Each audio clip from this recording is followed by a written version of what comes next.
Funny intro. Hey, y'all. Howdy. Hey. Hey, man.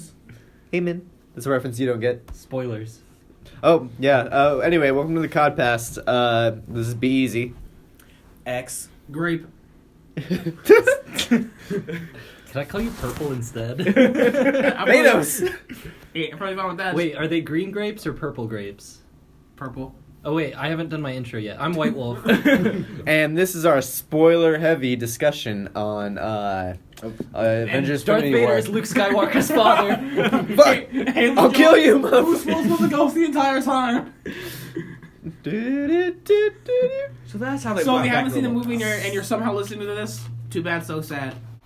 All right. Why don't we just start with you want to do out of 10 or? Yes. Didn't we have another system that we came up with? Okay, how about I think I like out of 10. out of 10 Infinity Gauntlets? Okay. Wait, actually, let's do out of 5. Let's do out of 5 Infinity Stones. Okay, there's 6 though. Fuck, you're right. Oh, you right. I'm not rating out of 6. White Wolf isn't good at math, everyone.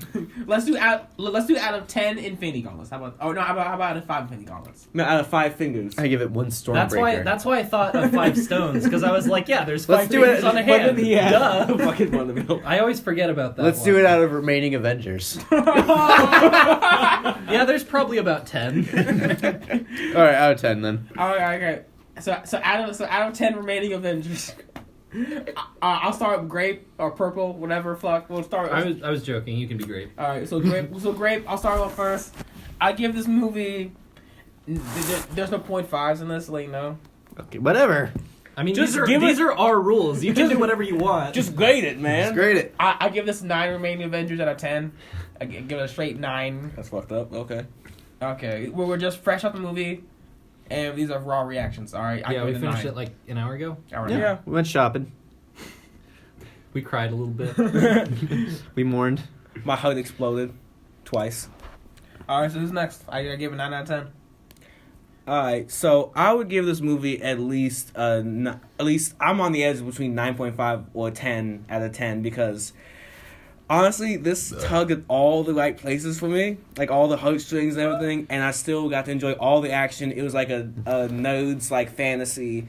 And 10 years worth of build up was worth it. So I give this thing at least a 10. I'll give it a 10. A solid 10. Really? Yes. It was okay. So. And this is me easy. fresh off the movie. I'm gonna give it. I'm in between an 8.5 and a 9. I'm gonna go ahead and go towards 9. The only reason I'm like that is just because, and we can go more into this, how jam packed it was. Yeah. It felt like there was a lot of jumping, but all in all, it was really good. A lot moving a lot fast. All right. I'll give it a 7.7986. Wow! Wow! You're that teacher. Solid numbers. Captain That's a America C- missing an arm. That's a C+, man. Yeah. So it was a really good movie. I thoroughly enjoyed it. It was, but There's a but. yeah, there is a but. If you'll let me get to it. It started off really slow for me. I feel like the beginning to try and establish, because they had probably, I don't even know how many different Locations. locations and different loose ends to sort of set up, or they're only loose ends if they're at the end. Mm-hmm. What, I don't know, establishing Shots. ends. Clean up loose ends from other movies. I guess so. Yeah. So just starting Let's see out, because they start out with, it starts out with the whatever, the Asgardian ship. Oh yeah, And then jumps to New York, on your left. and then back to Scotland, and then back there's so many Guardians. Yeah, there's so many characters to establish during the movie that I felt like the first half of it was just set up. Yeah. Would you kind of need it almost in this big? I mean that, not to say that it's To be fair, they've terrible. had 10 years of setup too. Right, but yeah, so I just felt like it was a little slow to get going, and then once everyone was together and it got going, then it really picked up for me. They didn't even really end up together, really. It's No, like it- two it- halves. One there was- fighting on Earth, one fighting on Titan. Yeah. Yeah. What? Okay, so let's jump into. Should we start? Should we go from the beginning to end and talk about everything that happened, or should we just jump around the movie?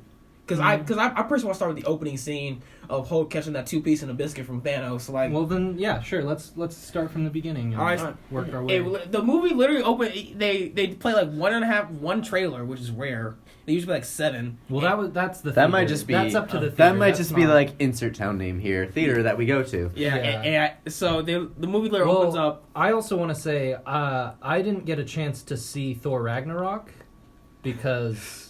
So the beginning was just straight up spoiler. I'm a little. Well, I mean, I knew that Thor was going to lose his hammer, and I knew he had an eye patch. But other than that, I was kind of just jumping into it blind. So they immediately kill Heimdall, and then as I'll let you do your bit about the Hulk, and then we'll move on to Loki. So literally, as Thanos and his Black Order have literally wiped out half of Asgard, they come on the ship, and then Thanos grabs Thor, who's pretty badly beaten up, grabs him by the head, starts torturing him until Loki gives up the stone. And then right before Loki gives up the stone, or right after, Loki says, "We have a Hulk." Hulk just immediately jumps in. Hulk's like winning for first couple like minute or so. He's winning. Then Thanos takes off his helmet and beats the fuck out of Hulk. He literally picks him up. They really jaw shot, body shot, kidney shot, bang bang. Hulk's literally a lifeless. Hulk's literally like dead on the canvas. Put on boxing terms, like he is knocked the fuck out. Hulk is KO'd, and then he goes back to being Bruce Banner. Yes, Hulk dies, and then it's Bruce Banner the rest of the movie. And then he doesn't really die, but he No, basically but- just goes like, I'm not. He's yeah, like, they I'm have out. that weird thing where he won't come out. He comes out for a second and goes no, and then the backs out. the trailer lied. The first trailer lied to us. What was in the first Which one was trailer? that? Remember the first trailer. At the end of the first trailer had that big shot of all of them running together towards the camera. Was Hulk in that? Yeah, Hulk was in there. Black Panther, Falcon, War Machine, Captain America, the Wakanda. They're all running through a forest, and that shot was not in the movie. Well, I mean, It kind of was. It kind but of was. Yeah, it's not the same. I agree with you there. And so we start with that. Like Heimdall. Then after that, Heimdall summons all his power to send Hulk back by the Bifrost, to send him back to Earth, and then I think it was Proxima Midnight or the other one who I can't name right now. Basically, Thanos picks one of their spears and just stabs Heimdall through the heart, basically killing him off. And then that kind of leads to Thanos destroying the rest of the ship and just like leaving everyone for dead. Like, if you're still alive, you dead. Which sorry to spoil this for you, but it's kind of been already spoiled for you by watching the beginning of Infinity War. But I feel like the beginning of the movie just kind of negates everything about Ragnarok. Really? Huh? Oh yeah. There's hope, and then the hope is just dashed. Everything about Thor Ragnarok is just kind of like all the last things they talk about is just kind of gone. Thanos snaps Loki's neck. Yeah, so I kind of felt that way about a lot of the beginning of this movie, which is part of the reason why I didn't like the opening so much, was because it does that with everything. Like Tony has his chest piece back, and they mention it for about 2 lines, and then it's it just feels like everything that they've built up to is sort of negated immediately. There was after Guardians 2, like the way that they ended that, it picks up with the Guardians of the Galaxy in this one, and it feels way different than the way the other one ended. And I don't know the character's name, which doesn't really help my case. Sean Gunn. Yeah. Oh, Kraglin. Kraglin, yeah. He is... he's supposed to be part of the Guardians of the Galaxy. They established that at the end of the second one. Yondu gives him his arrow. Well, I mean, and he doesn't give it to fin. him, but The whistle arrow, yeah. Yeah, he gets the fin, and we see him practicing like the end credits thing, and I was like, okay, cool, we got more Guardians now. He doesn't make a single appearance in this movie, Now we have one. which really got on my nerves because he's supposed to be one of the Guardians, and now he's just...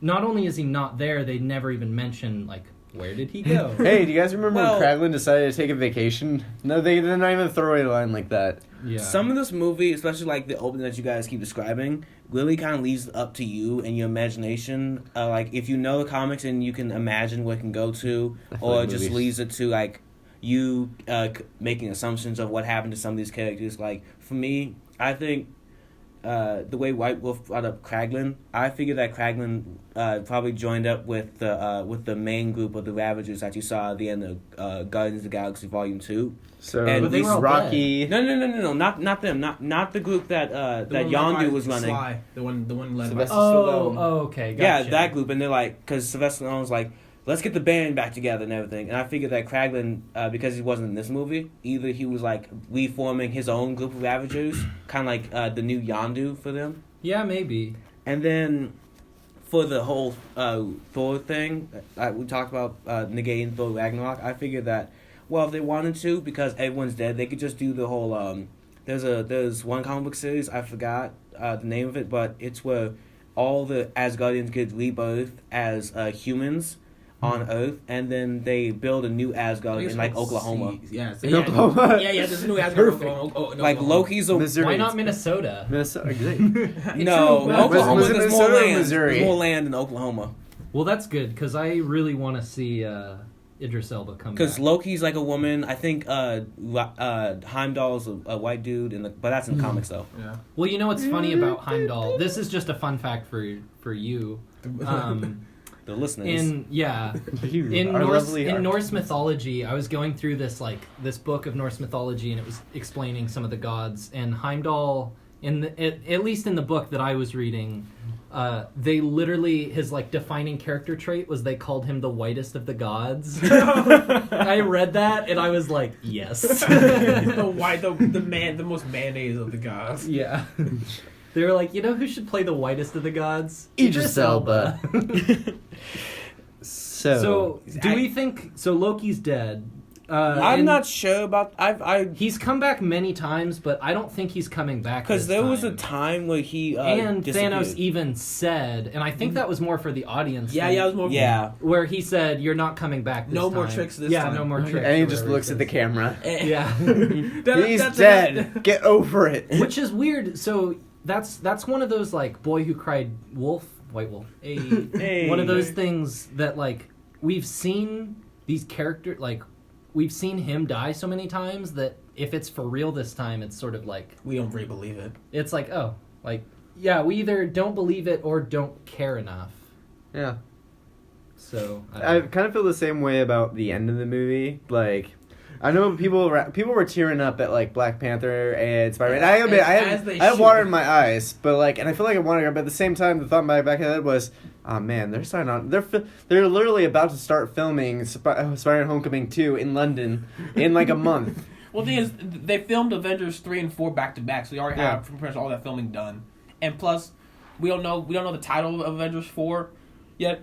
Because Russo brothers, the guys who directed, who done an awesome Isn't job. it just Infinity War Part 2? No, it's not. It's another movie. Infinity Civil War. And the Russo brothers said that the title of the fourth movie will spoil it. So Spoil what? I don't know, whatever could happen. The title of the movie will spoil the movie? It would probably spoil Infinity War. yeah, it'll probably spoil Infinity War. Revenge the of the title Thanos. Thanos killed everybody, and now they gotta change that. Revenge of the Captain.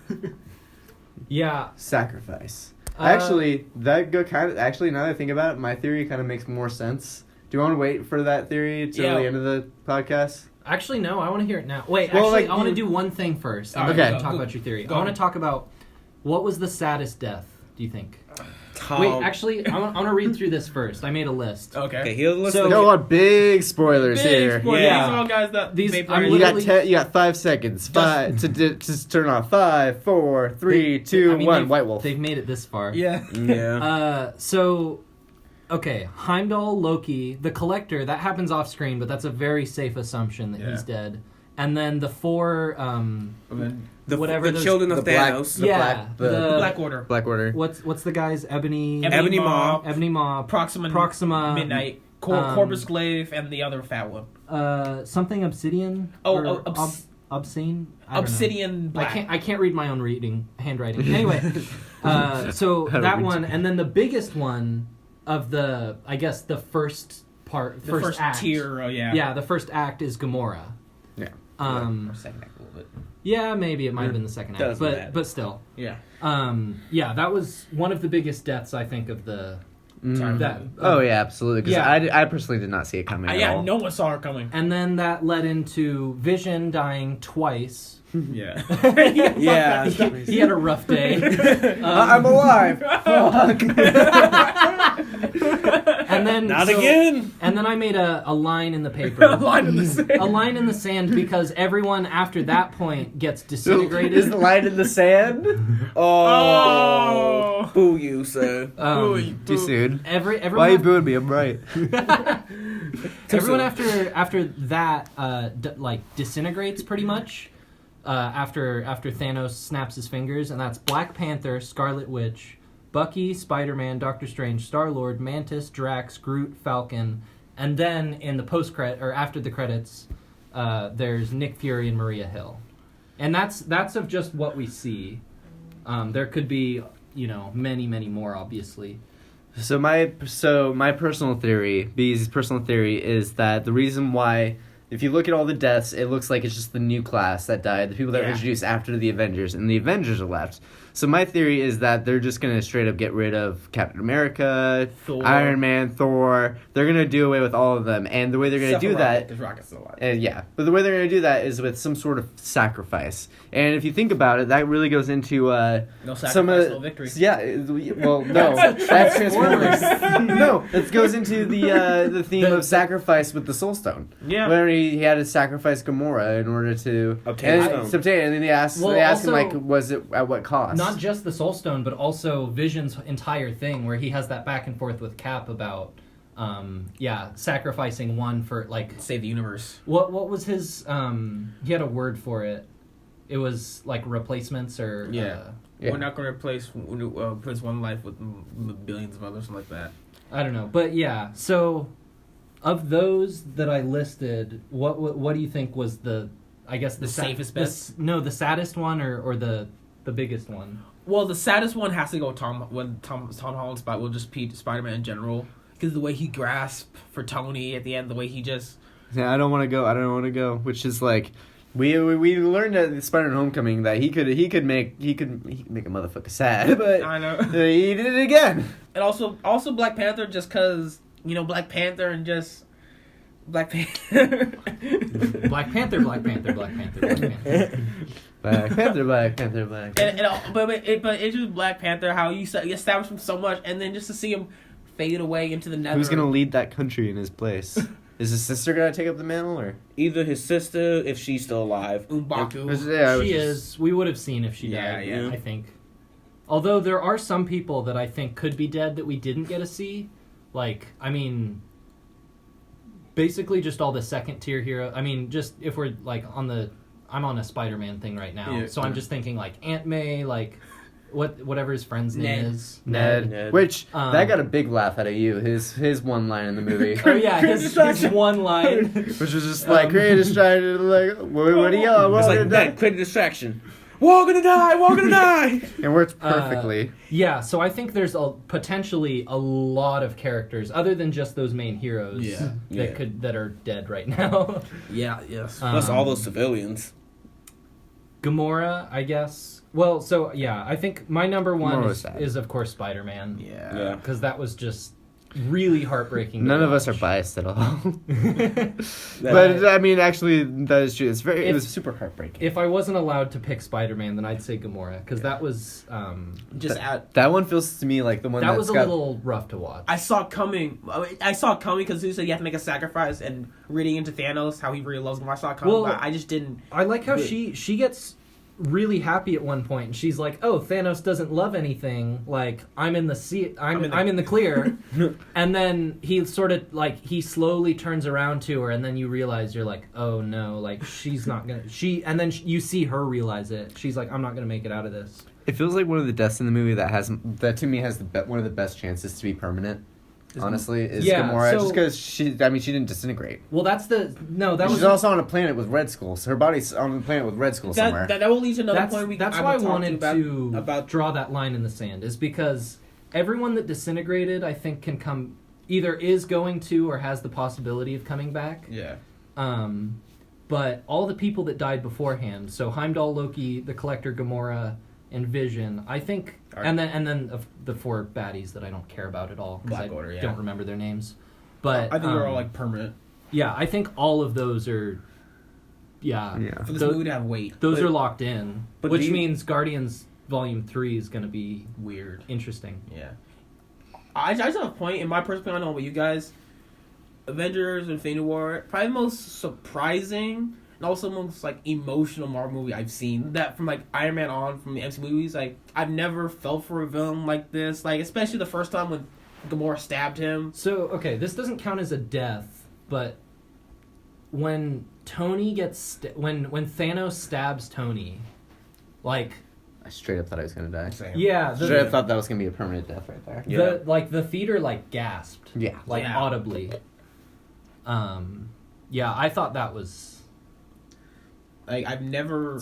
I didn't mean to, but I've never a Marvel movie has never surprised me. Especially the whole thing about Red Skull. Like I thought reports about Hugo Weaving after the first Captain America movie came out said he hated. At first I was like, that can't be. They can't have brought back Hugo Weaving, and then you told me that you saw his name in the credits. Yeah, it's Hugo Weaving, and also like, this movie surprised me. I mean, I didn't realize how many deaths would be in this movie, even though probably half of them are probably going to come back, and also just the fact that I really understood Thanos, even though he's a horrible just thing, or I don't know what he is, but horrible alien creature or alien being. Thanos is just he's whatever Grimace is, but with less love for hamburgers, more for killing, more for genocide. But even though I felt for Thanos, especially when you thought Gamora stabbed him the first time in the Collector's place, when Peter Quill said that was easy, it was way too. And also, sorry, I was just saying, I want to see a picture of Pennywise the clown and Thanos next to each other. Be like, I love McDonald's. New face McDonald's. I felt emotion for a CGI character, which I haven't really felt since the Planet of the Apes movie. The Planet of the Apes movies, which I really loved. I really felt for. Because it's like with CGI movies, it's hard to like. Sometimes, like, from past experience watching these movies, it's hard to get into a feel for a character because of CGI, because you can't really see all the tiny little facial movements or emotional. Also, you never really know what you're going to get with a... There was a lot of CGI characters in this movie. Yeah. Also, you never really know what you're going to get with a Marvel villain. You're either going to get one that's, like, really good, or you're either going to get a Killmonger, or you're going to get a Yellow Jacket. There's almost no in between. Someone that's someone that has a lasting impact on you, or someone that's just a one-shot. Okay, but my big thing was I still think about Jeff Bridges. Oh yeah. Do you guys think? Still think about Mickey. I think Mickey Rourke. I still think about Trevor Slattery. Who? The Mandarin. I don't want to think. Oh, Ben Kingsley. Yeah. I use the character Trevor Slattery. What'd you guys think of the children of Thanos? Like those 4 guys, the Black Order. Those 4 guys. Because didn't care for them at all. I know they didn't care for them, but like as none of us. It was because they're all CG, so I instantly am like turned off from them, and they all have weird ass names that I can't remember. Ebony Maw, Corvus Glaive, Proxima. Yeah, they were. That was a different time when they were Obsidian. But what I'm saying is like, all these weird names. Like I just can't like. I think the most. I get that you can't like. I can't invest. Yeah, you can't invest. I can't invest with them at all. You almost needed those like those like prequel comics that they'll come out with for Marvel movies sometimes. You almost need to read those. It's called the Infinity War series, but I mean sometimes for comic movies they'll come out with like the prequel comics that you can read beforehand, like either before or after. I think the most fleshed out of any of the Black Order was Ebony Maw. Not fleshed. He was totally fleshed out. It was just you'll have to tell us which one that is. Ebony Maw. Big Hammer. No. Horny girl. Yeah. Squidward. Ebony Maw was who Iron Man called Squidward. The one that basically could use the Force. Yeah, he basically had the Force. The super powerful one that died like a bitch right away. Well, okay, so I'm saying is that, like, you may not be fully invested with them, but, like, they were still pretty good, like, sub-villains, though. Yeah, mini bosses. They were. Yeah, the mini boss. I wish they would have established them more, like in the other movies. Like, because there was 4 of them. Yeah. And I feel like they definitely could have gone for this like 4 horsemen like of the apocalypse type thing, where they're like, before Thanos gets here, we have to deal with these 4 other guys. Like they could have set it up so much better. I feel like, because they're all 4 of them are legitimately strong, like legitimately hard to defeat. Yeah. And they could have, if they could have established that more, to be like, these are just henchmen, and like you can't even defeat that, like, these people.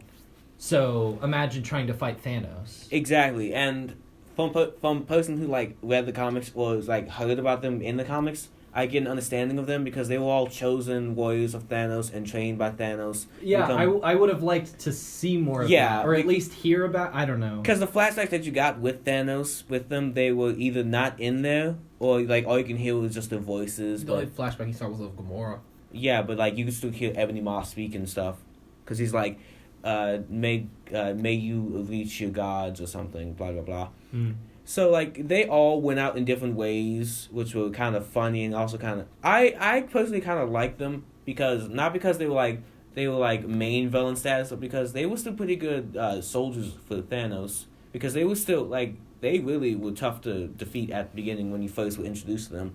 Yeah, well that opening fight in New York, with Ebony Maw, with Squidward and the big guy. The big guy, yeah, because Pickaxe dude. Yeah, Pickaxe dude. Pickaxe dude, Squidward, horny girl, and sight and death. Because I feel like and Spear dude. I feel like that could have been that could have been way better because whatever Squidward guy Ebony Maw basically immediately takes out Doctor Strange, and then Tony is like having a very rough time holding his ground against the Pickaxe dude. Yeah. And Spider-Man jumps in and he's also having a tough time too. Spider-Man and Tony are both working together and they can't like defeat him. And I feel like if they could have like stressed that more to be like, and the only way to defeat him was with Wong's help, who doesn't. She shows like the first part of the movie and then like disappears. Gotta protect this place. Yeah, he's like, oh, could sorry, use another wizard. Sorry guys, I have to stay here. no, the fight. He's got a good point. I mean, he really should. Yeah, because that place, it's that's one of the portals to like all the other dimensions that they guard. So without him there, and plus, but it doesn't. He says that he has to guard it, but that doesn't make any sense. Okay, I should. For disclosure, I should say I haven't seen Doctor Strange. Okay, then... But, hang on. Okay, now explain. Let me get to my thing. It's a stupid reason for him to be like, I have to stay here and guard this, because let's say Thanos actually does decide to, like, show up. What's he gonna do? Like, yeah, you're guarding it, but, like, that doesn't do anything against... Well... Distract him for a little bit. My thing is that like he wouldn't be able to actually guard it very well. Well, I don't mean as in from what my understanding of the Doctor Strange lore is that the Sanctum Sanctorum. Well, yeah. Well, technically, in the movie, there were three locations. There was New York, London, and Hong Kong. Of course, London. But at least I know two of them got bombed by the villain in that movie. In Doctor Strange, so I think the one in New York was the only one that was left. Gotcha. The Sanctum Sanctorum. Yeah. So, and because that place is like a portal, like kind of like gateway to other places, kind of like a bus stop.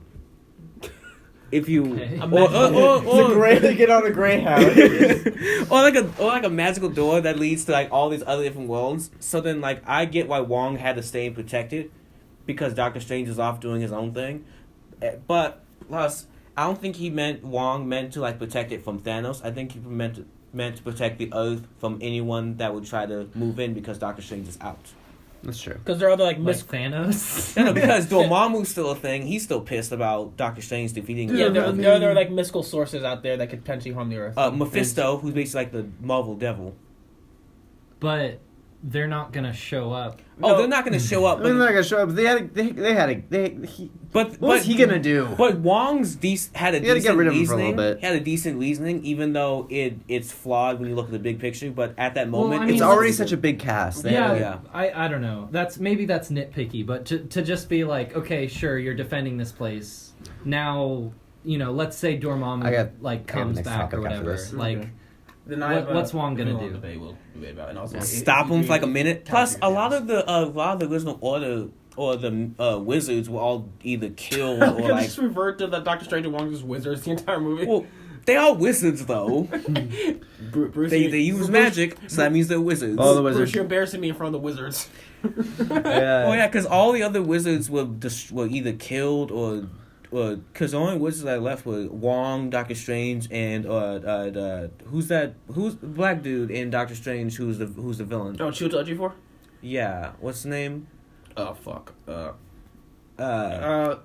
black dude. Doctor Strange's main bad guy. Yeah. he's still out there, but he's like a villain now. So there's only 2 wizards left, really, because Mads Mikkelsen's character killed all the other ones. And Dumbledore. Yeah, Dumbledore. What's me who gives out real names? Quiet, grape. Anyway, there we go. We could use the name we call you. It won't even be your real name. Okay, be easy. As you were saying, you had a great topic. Well, I didn't know if I had a great topic, but I just had something that I wanted to mention. Is just anything else. Something about, we got caught up on Wong for a little bit. But what I wanted to talk, what I want to talk about briefly is, I feel like they kind of like, something that kind of bugged me, and then I thought about it. I was like, oh yeah, I guess that makes sense. Is the way that how Spider-Man's been kind of portrayed lately. It's just like, in the last few movies he seems kind of like muted a little bit, because what do you mean muted? He's supposed to be like, you know, the most kind-hearted, moral, like he's kind of moral, like one of the most powerful superheroes, and he's like, he keeps getting his ass kicked. But if you think, the more I think about it, it's just like he's a 16-year-old. He's 16-year-old. He's been doing this for like a year. Yeah, so it's like it really just makes Tony. sense. Yeah, he's following Tony's advice, but Tony's almost blew up the world a couple times now. Yeah, so. like he's literally following Tony. He's like, Mr. Stark, what to do, Mr. Stark, and he's like, Tony's like, listen, just shut up, kid, and follow my orders. I was like, okay. And plus, the Spider-Man, the Spider-Man that me and Zara grew up on was a '90s cartoon, which he was basically already in college, and he was already a grown man by the time. So he was making his own decisions, and he wasn't following anyone's orders. He was just like, either team up with me, or I'm doing this shit by myself. Spider-Sense dangerous. I just hope that you know, Spider-Man gets the recognition that in the team up movies that he really deserves, which is that, you know, he's Marvel's golden boy. So like, I think sells the most toys.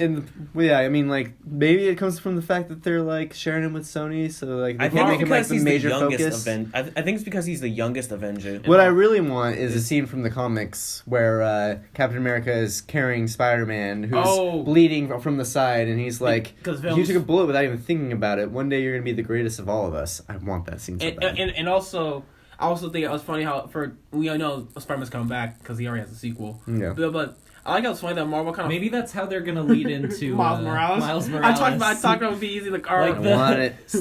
I want him eventually, but not now. Spider-Man 2 opens, and they're just like, yeah, I don't know. He's gone. You like, gave... here's this other protagonist. I'd be so pissed. I'm sorry. You gave me the best Peter Parker that I've seen on film. Andrew Garfield. And you're gonna get rid of him. Sorry. But he's all the guy with White Wolf, are you like me? And you freaking and everybody else, I suppose, and you just freaking got a boner when the Iron Man suit, Spider pulled out the legs. Oh, that. No, I did not. That's who's gonna be in the new Spider-Man game. Yeah.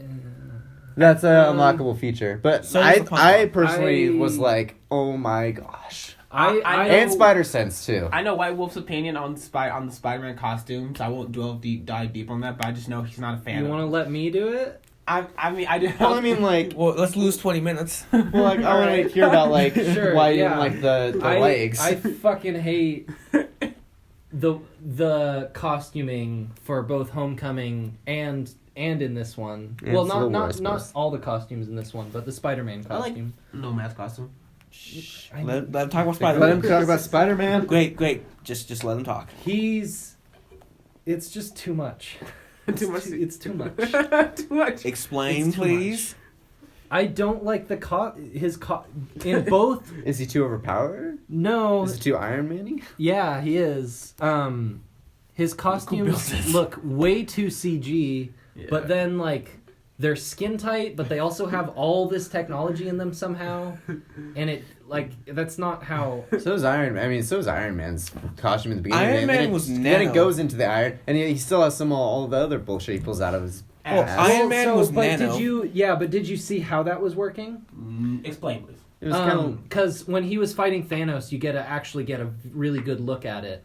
It's not that for Iron Man's at least. It's not that it's all this stuff built into it. It's that parts of the suit relocate themselves to work into the others. I did like that a lot. It was nanobots. Yeah, it was nanobots. I did really like that. Which explains how it's like so skin tight but has all this tech. Which connects you to the Big Hero 6 universe.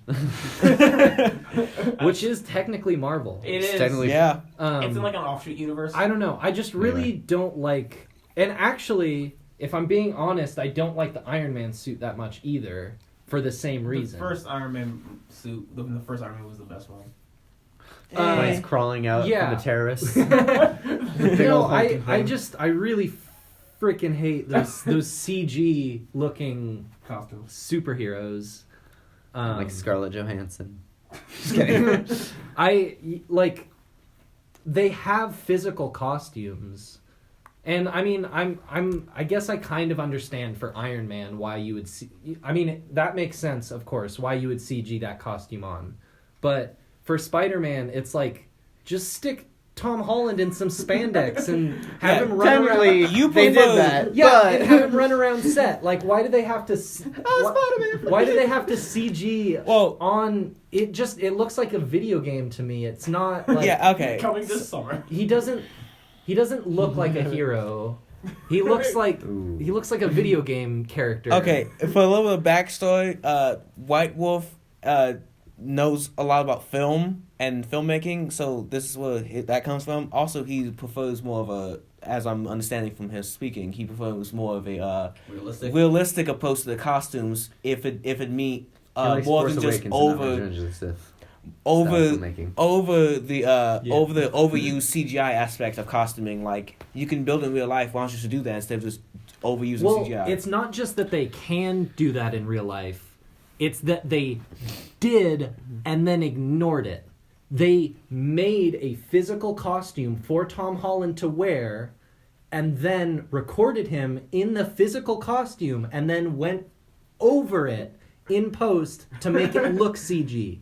And that pisses me off. Because they made that only for the Make-A-Wish Foundation events. I'm actually... They can't CGI that. I'm legit gonna double check the... now that I think about it, I'm gonna double check the Wakanda Uganda podcast we did for Black Panther and see if we had this exact same conversation. That's what we named it, Wakanda Uganda. We did. Oh. That's what... You were drunk. You were passed out near the last 20 minutes of that podcast. I was passed out drunk.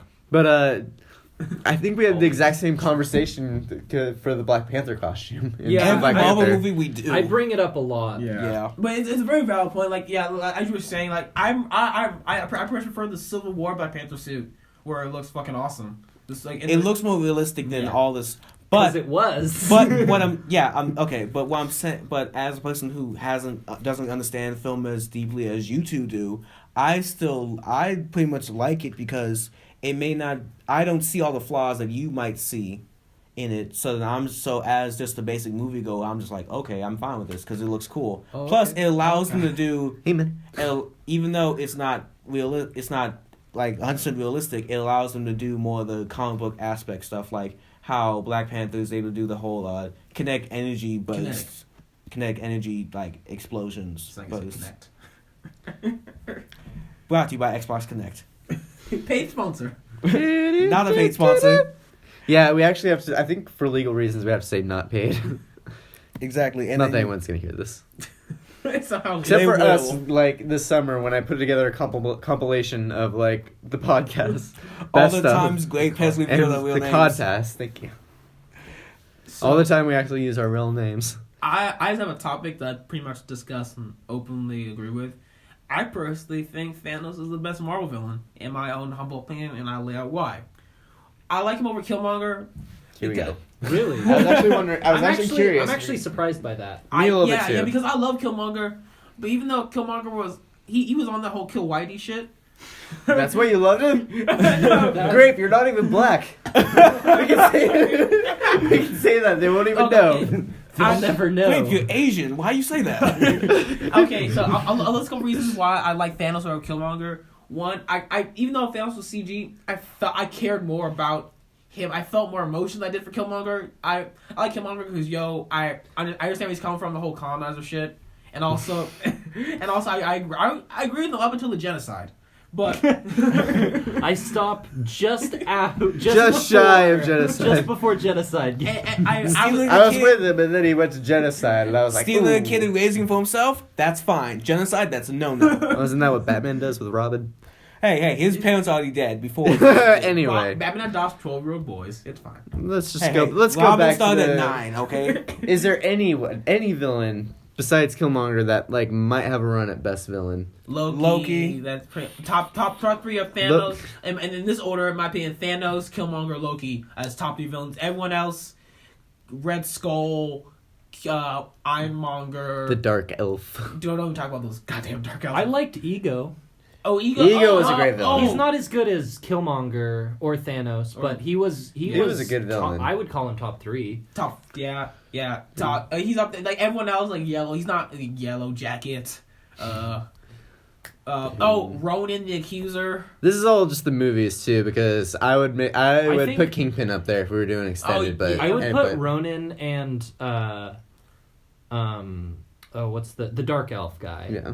Ronan and the Dark Malekith. Elf. Malekith. Yeah, Malekith. Yeah, Malekith. Those Keith. are the weakest villains in the MCU by far, in my Oh, opinion. absolutely. Ronan. Yeah. Well, why? As great as Guardians of the Galaxy is, And I this guess movie as a probably whole- Yellow Jacket too. Yeah. Yeah, 'cause Yeah. he just goes insane right away. Ronan, why do you want to get the Infinity Stone?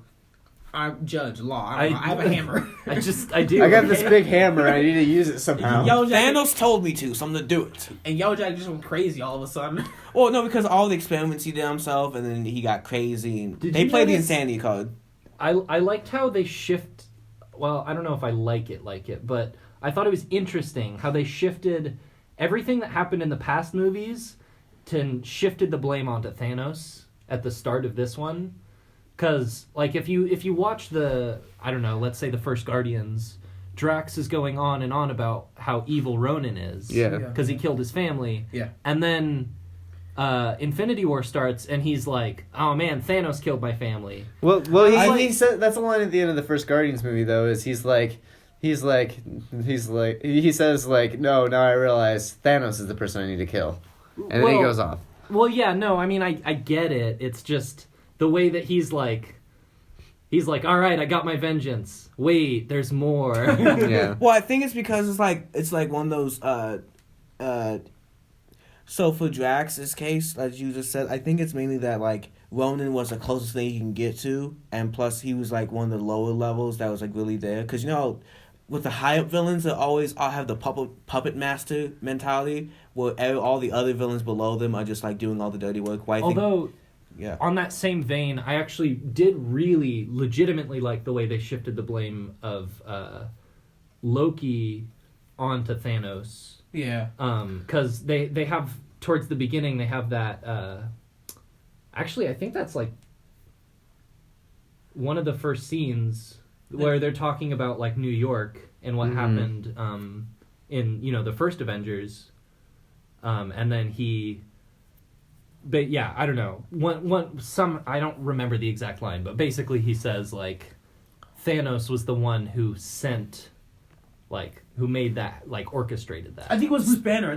Yeah, it was in that conversation. Yeah. But on that same note, though, remember at the end of the first Thor movie where Loki lets go and then falls off the Bifrost Bridge into space? Mm-hmm. I think because now knowing that Thanos is the one that pulled the strings for Loki and the attack in New York, Well, I not think, to say Loki's not evil, but Yeah. just Yeah. In the way that they're like, it sort of puts things into perspective. But Yeah. I think When you're like, okay, Dude. like in the first Avengers, New York got really fucked up. Like someone ran the numbers or whatever, and it was like, several billions dollars worth of damage. Yeah.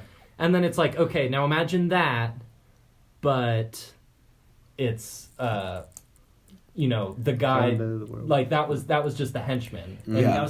here comes the real baddie. But my thing is though, what I was saying was that supposed death of Loki has to be at the end of the first Thor movie. And second. Well, I'm just talking about his first death, and then when he comes back in. I thought we were counting all Actually, the Loki No. deaths.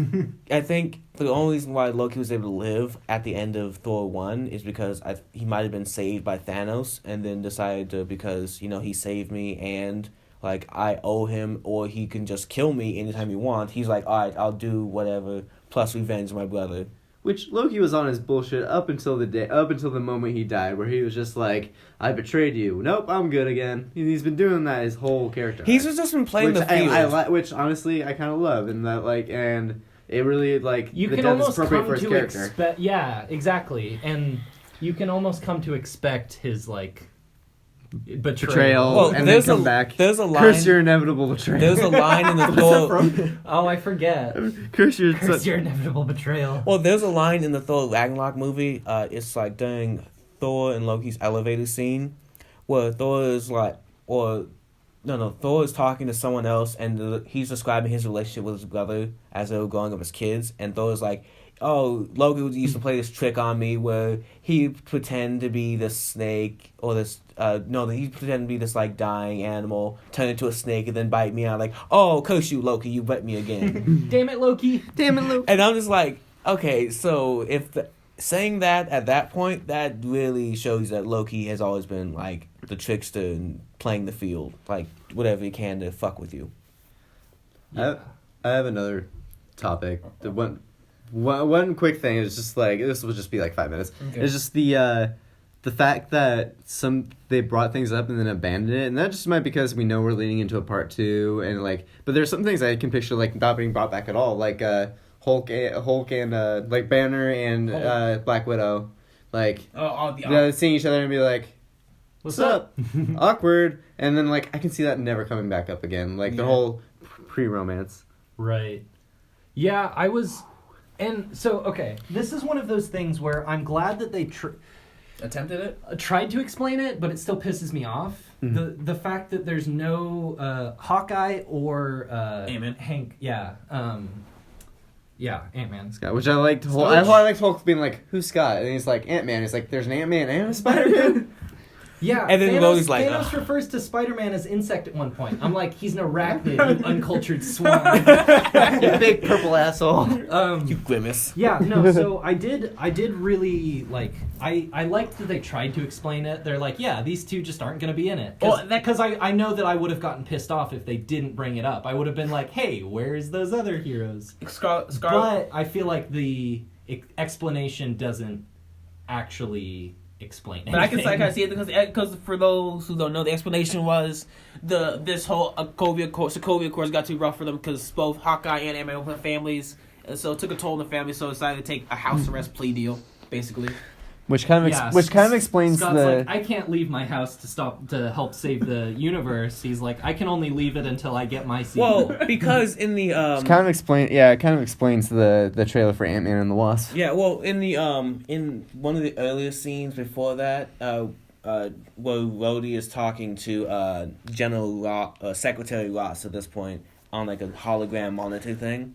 Oh yeah. And then he was like. And they were talking about the effects after Civil War and still the Sokovia Accords. And it's the... shit, now I lost my train of thought. I also like how I like how they keep loosely referencing the Incredible Hulk movie. I mean, just the very fact that he's in that means that it's like... Canon. Well, it is canon. It's just... I don't know. It's like Bruce like changed his face. and also, I think the most like forgotten like Phase 1 villains are Red Skull and the Abomination. Which Abomination? Right? Well, so I was gonna say Red Skull was not forgotten on me. Yeah, same. Because I love Hugo Weaving. But you're right. Yeah, Abomination was very forgetful. Yeah, it was just okay. Also, what's fun is that they brought back fucking Red Skull, and Red Skull. Yeah. Even though he's a Nazi, he was a great villain. That was honestly like a nice little treat. I don't see him coming back or them doing anything with him. Like there's not gonna be Captain America 4. Yeah, which they shouldn't. He should just stay there and be like stay on what was it? Vermith. Yeah, Vermeer. Yeah, they don't really explain how he got there or why he's like the guardian of the place now. But the Tesseract. Well, yeah, because the Tesseract is a space gem and just sent him somewhere in space. Right, but you think it sent him directly there? Maybe. Because I like to imagine, he was just kind of wandering around space for a while, and then because he even says when he's talking to Thanos, he's like, "I sought the gem." So I think he maybe went to that place to get the soul gem, and then was like, "Oh shoot! Like I don't have anything that I can throw off this ledge, so I guess I just live here now." I think it's a different thing. I think. At the end of Captain America, where he's holding the space gem, and then somehow I don't know how it gets activated, and he gets sucked up through it. I think because the way you saw when Vision, he kept talking about the mind gem was like talking to him and telling him. So I think all the gems are connected, and I think because he wanted power of some kind, or maybe the space gem was like, all right, we'll just send him to another gem's location, and basically. He was unsure where he went at the end of Captain America, but I think they have a little bit of justification in placing Red Skull, like him just being on the planet all that time, instead of just like wandering out in space and then just getting there. Because then that leaves other stuff. He is only human, so yeah. I mean, he's superhuman, but he's still only human. Right. So as soon as he gets teleported somewhere, he's just stuck there. Yeah. Should we just pause? Nah, it's cool. No, because because I mean, if he was traveling around space, he would die because no oxygen. Oh yeah, so that was another thing. I don't know if correct me, maybe this is like an established thing that I just didn't know about, but Thor can just like breathe in space? I think because or not breathe, but like he's fine. Cuz he does that multiple times. Yeah, in this movie, and he did it, I think. I also didn't see Ragnarok.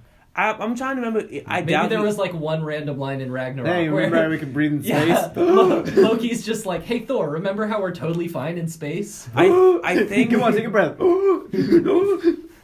I don't. Vacuums don't affect me. I don't. So my reasoning is, I doubt that they ever will have the whole space thing in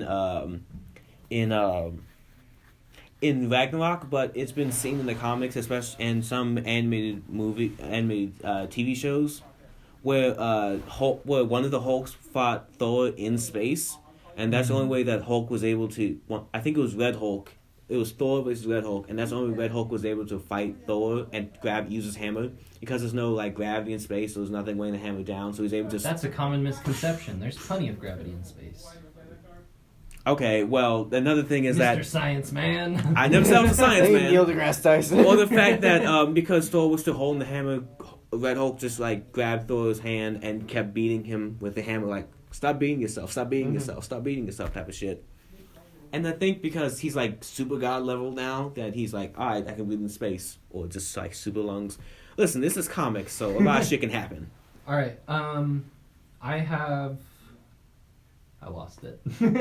That's my same train of thought about the whole Ant-Man and Hawkman actually, thing. I did have something to bring up. Okay. I kind of want to like wait till Grape gets back a little bit, but I was gonna ask, what was your least favorite part of the movie? And actually, I guess I'll just lead this with my least favorite character. This might be a controversial opinion, but I hated Star-Lord in this movie. Yeah. I thought he was a little bitch. Yeah. Because they had the glove, like Peter had, sorry, I should specify which Peter. Spider-Man. Yeah. Flew in. Spider-Man almost had the glove completely off of Thanos' hand, and then Star-Lord just lost his shit and was like, ah! Started beating exactly Thanos in the face. Yeah, after the whole team effort. Yeah, after everyone was like, "Hey, just let him be. We almost have this." Like Tony was like, "Hey, chill." Like Tony even let go of Thanos and let Peter still try to grab the glove off. I mean, like actually, that's a whole separate thing. Is they could have just cut Thanos' fucking arm off, and that would have been. I think because Thanos is so super strong. Because when he was fighting Tony, like all that, he only got a cut. No. But here's my thing. It is thoroughly established that anything like limbs or whatever caught in Doctor Strange's like teleport thing just gets lost. That happens with the other guy earlier in the movie. Oh, Pickaxe Dude. The Pickaxe Dude. So I would have just liked when Mantis is on his face or whatever. Doctor Strange could just run up. Grab the glove, pull it through the dimension, and then cut the teleport thing off. And then they go back to him. Yeah, well, and then, Doctor Strange would be holding just an arm with a glove on it, but... And then Rocket Raccoon sells it. I don't know, I feel like that could have... It's one of those things. Maybe that's too logical, but that I feel like that should have been a plan that they considered. And also, another thing about Star-Lord, though, what we said about Star-Lord was the fact that we fucked up. Is the fact that for the last two movies, like he's had motivations outside of Gamora, and then suddenly his whole thing in this movie was Gamora. Like Thor shows up, I gotta act tough in front of Gamora. And we gotta establish it's just relationships though at that point. I was kind of expecting that. I think they took it a little bit far considering in the second Guardians they kind of talk about they have this whole thing where he's like, oh, it's this unspoken thing. Mm-hmm. And then in Infinity War, they're like, so we're going to speak about So we're just going to talk about this all the time. And all. Well, again, Also, time passes. Star-Lord references a Bowflex, which is a reference that he would not understand coming from, what was it, 1989? The 80s. 88 or whatever? It's Footloose to the greatest movie Yeah. of all time. Yeah, it was... I thought they were going to go for like a remake joke there, like the fact that they remade Footloose. So maybe Peter Wait, was they like, did? Yeah. they made if there was a Footloose like 2014 remake. I thought they were Yes. going to go with like, oh, I With saw that in Chelsea theaters, Grammer but as, man, like, the the main 2014 man. version. He's just like, Well, I think because remember how Kraglin at the end of Volume 2, Kraglin gave Peter the Zune. and had a Blowflex maybe- commercial on there. Yeah, the Zune had the Dude, Bowflex. right. I'm just saying, like, There's just whoever this guy is, he had a video for a Bowflex commercial well, my on thing this. is, like, all this time, Weird. like, in space, he might have, like, seen a Bowflex, like, That's Just floating around. What's that? That's No, Bowflex. I don't want this. That's Bowflex Planet. Well, because, like, in the space, we always seen, like, space bazaars. It was also kind of funny when Thor showed up and they made fun of Star-Lord for not being muscular enough. They body shamed him. And I was like, come on. You saw Chris Pratt Chris Pratt is shirtless. a handsome dude. But Chris Hemsworth has a crush on him. No, but He put on some weight after Volume 1, because that's the only time we saw him shirtless. but Chris. I don't think that's true at No. all. I mean, he I- looks like he's ready for Jurassic World. No, I'm kidding. I'm just like, But Chris in Hemsworth, though, movie-wise. that Australian man. So Australian beef. just because he doesn't take his shirt off in Volume 2, you assume that means he's fatter now? He does. He does. His I'm shirt's off using- in the I'm first using scene. movie One of the first logic. scenes. I mean, if a bodybuilder goes to the beach and doesn't take his shirt off, does that mean he's fat? He Like, is. Yes. He is shirtless in. His shat- Guardians of the it- I Galaxy. mean- Don't ask why I remember that. His shirt gives Wait, him what weight. scene? It's like the scene after the first fight scene, after they get back from like the I have to look this up. from the gold when they get back from Gold Planet. They're just like the gold people. the gold people. Oh, Don't call him that, bro. No, don't call him that. Be easy. They don't want to be called gold people. I mean, What do you mean, you people? What did you call us? We're gonna make Yeah. Adam. guys? Adam Warlock. If you Anyway. think about the last two villains, their whole motivation, like the whole reasons, can boil down to two concepts: Killmonger, gentrification on civilization, and Thanos, population control. But on those two basic topics, gentrification and population. Well, Thanos, he has a point about dwindling resources. Well, that's only for certain planets, though. My thing is- he gives the example where he's like, I did it on this one planet, it worked out great. Okay, that's great. That doesn't mean it's like that on every planet. No, But his my- whole planet of Titan died because they didn't listen to him. Well, because they There it didn't is. kill half the population. Just trying to figure out your I'm at like 90%. Oh, Yeah, no, Thanos is like, so you guys didn't let me kill you, and now we're all dead. No, Way my- to go, Titan. No, my thing is... This was an attack on Titan. Well, I was waiting for Gamora. Yes, Like, she was but- talking all that shit to Thanos, and then Thanos was like, population control. I'm like, and I thought Gamora was gonna say something like, yeah, but you're upsetting natural selection. Like, there's a reason why that's a thing. I thought it was, I don't know, I mean... Thanos is a natural selection. Yeah, That he's- doesn't- he's- no. Thanos isn't No. about natural selection. He's He's a- about randomization. No, I get that. And Which I balance. can respect a little bit Yeah. more than... And he's about randomization and balance. But- I do like his balance sort of lesson that he... The one with the knife. Yeah, the knife was a good way to like represent that.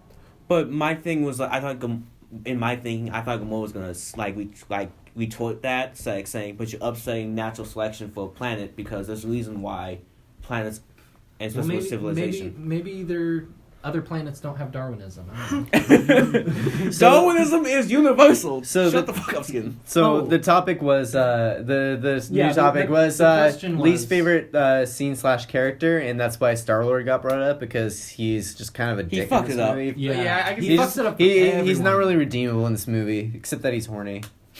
Oh, That's wait. not that that's a redeemable quality. Can you say Doctor Strange because he gave the Time Stone up to save Tony, but remember Tony had a nano thing where he's fixed the wound or Well, sealed he it? would have. I mean, Thanos would have murdered the hell out of him. Oh, that's true though. Thanos would have killed Wait. Strange anyway.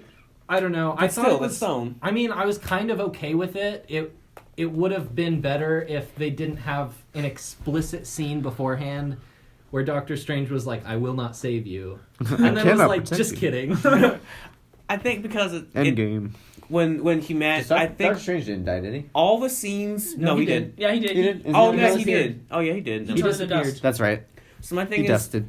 Yeah, wait, so everyone that was on the planet except Titan. for on Titan, except for Tony Rocket. and no, Rocket Rocket was was there, Tony. except for Tony and Oh yeah, my bad. Nebula. Nebula, yeah. gone. So it's just Tony and Nebula stuck on Titan now. Well, they still have the ship. They still they still have the Iron Man that- suit. And they still have her shit. Her I don't shit. know. That The- Iron the- Man the suit's probably in a suit- I mean, the sorry suit shape right isn't now. shit. And also, they still have Star Wars ship.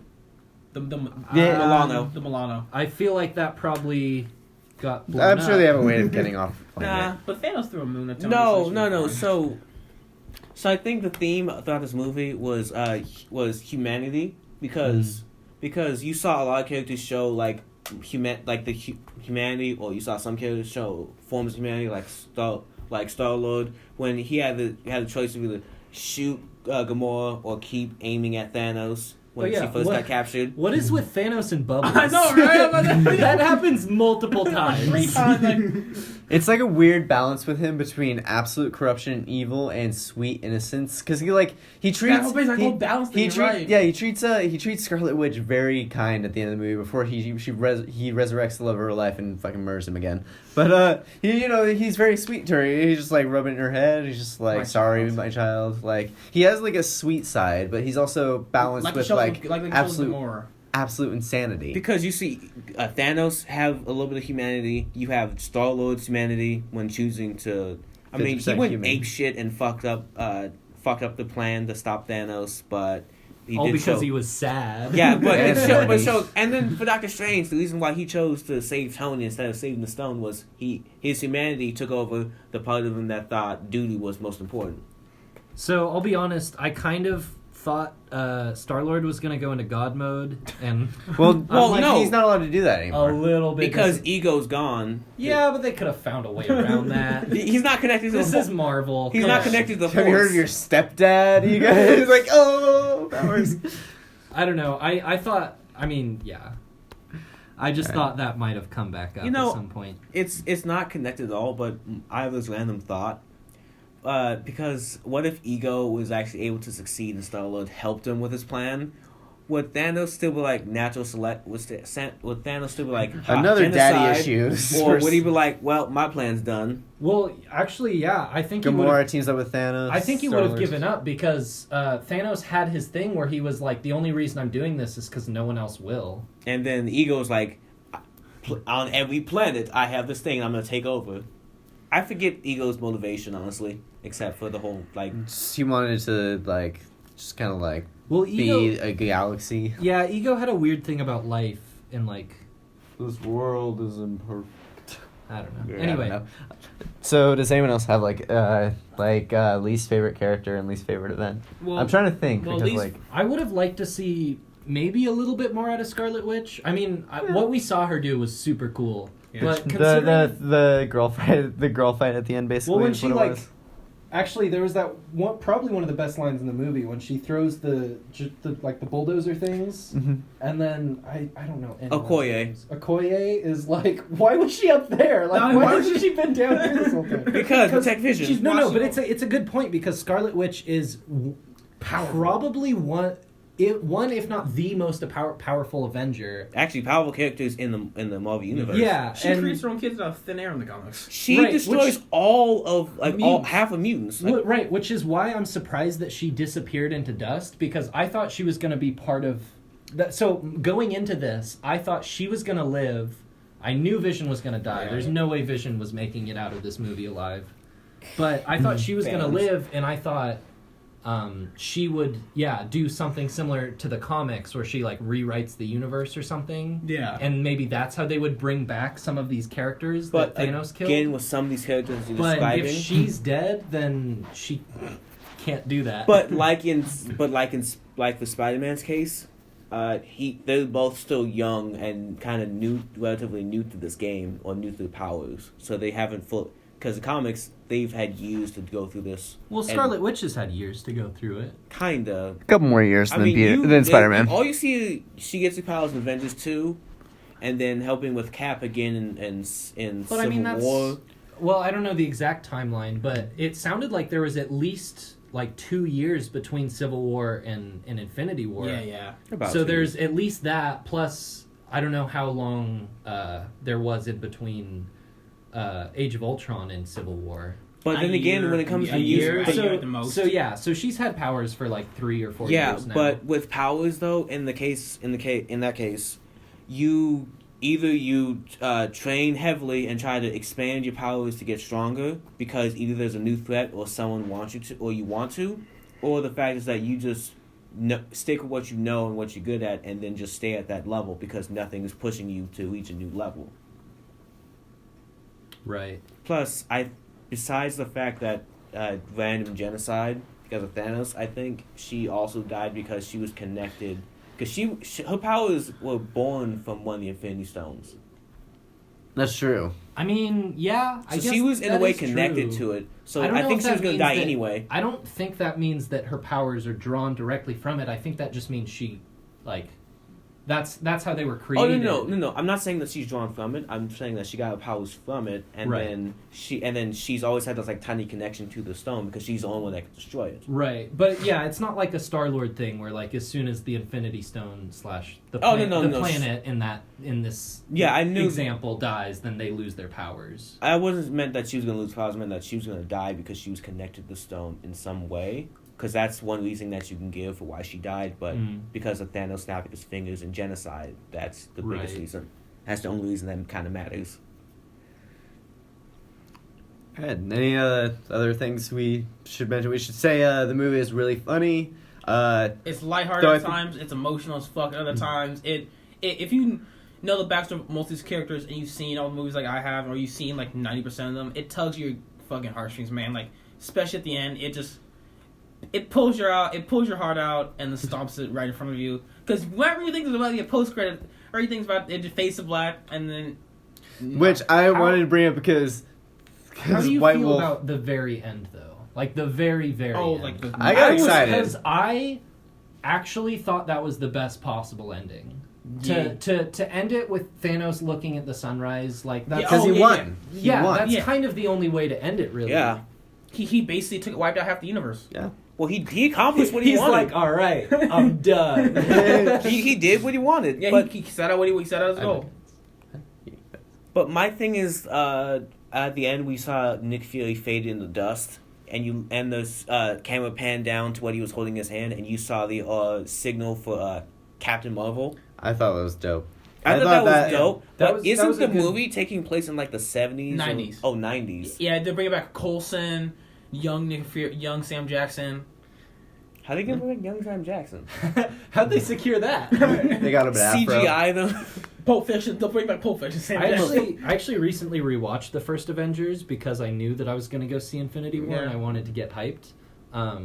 This is just a fun bonus thing, but there's that scene because after Coulson dies, Nick Fury throws like all the bloodied cards on the table. Yeah.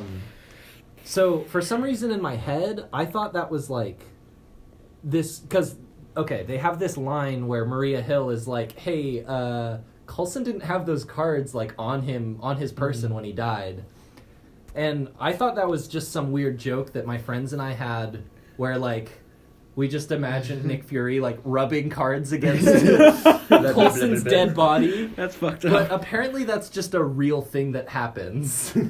Off screen, of course. Well, then but he actually just goes he up, actually gets just blood. takes the collector cards out of Coulson's locker, rubs them on his body, and then shows them to Cap. Well, they needed the He push. could use anybody's blood, but he decided to use. They used fake blood too, but the fact is that they needed the push. They need something to unite them as Avengers. And then, it was... Which, this movie had a lot of first Avengers vibes for me, just because it's like Thanos again, and then it's like also like it was also just the whole, oh, we don't know each other, so we're gonna fight. Wait, we're on the same side. Let's fight the bad guy. Yeah. And I guess it's just kind of how trilogies work in general. Is the first movie I is think that's one how thing, the team-ups- second movie goes off on its own, and the third movie is more similar to the first one. Can we just say the Russo brothers did an amazing job? Oh, The yeah. shit they've been given. Like, they had to do... What was the first movie? Winter Soldier. Probably Winter Soldier... They earned their way up to this. Yeah, It's Winter amazing. Soldier's probably one of the best overall films as a film aspect of one of the spy films I've seen. Fuck you, James Bond. Fuck James Bond. and then the next movie they have is Civil War, They knocked that out of the fucking park. Civil War was great. And then Avengers, Infinity War, and then the Avengers 4. Like, Russo brothers have done an amazing job of how much they've had to take on their plate. And also, Joss Whedon was quoted saying, because he's at the premiere, he was also quoted with saying that he's excited, also jealous at the same time, that he really wish he could have continued the series and he wasn't just burned out by And now he gets to do Marvel, Batgirl. which it might not happen. That's right. probably not going to happen. All right, and that's our podcast. Love you all who listen to this. We love our fans. Name's Grape, signing out. White Wolf. X and the facts. And this was Be Easy. Bye.